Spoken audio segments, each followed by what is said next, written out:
நாங்கள் ஒரு காட்டுக்கு நடுவில் தான் இருக்கிறோம்டா நிறைய பேர் நம்ப மாட்டாங்க. என்னைட்ட கேட்டுக்கிட்டே இருப்பாங்க. இது எங்களோட வீட்டுக்கு சுத்த வரை இருக்கிற இடங்கள், வீட்டை சூட உள்ள பகுதி. இந்த மரங்களை இதில் இருக்கிற பல மரங்கள், பப்பாசி, மற்றது பலாக்கன்கள் அப்படின்னு சில சில மரங்களை வந்து நட்டது நாங்கள் இல்லை.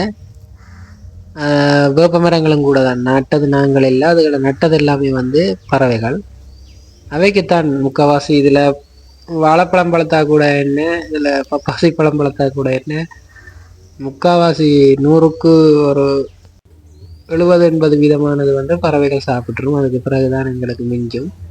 அப்படியான இதைத்தான் பார்த்து கொண்டிருக்கிறோம். நாங்கள் இதை ஒன்றும் பராமரிக்கிறது, மழையை நம்பி மட்டும் வரும்.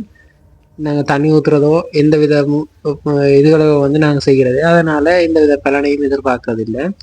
இந்த இதில் பார்த்தீங்கன்னா தெரியும், பெரிய ஒரு வாழைக்குள்ள அரைவாசிக்கு மேலே வந்து பறவைகள் சாப்பிட்டுது. மிச்சம் எங்களுக்கு கண்டு ஒதுக்கி வச்சிருக்குது. அதை நாங்கள் எடுத்து வெட்டி சாப்பிட்டு கொள்வோம், பிரச்சனை இல்லை. நன்றி.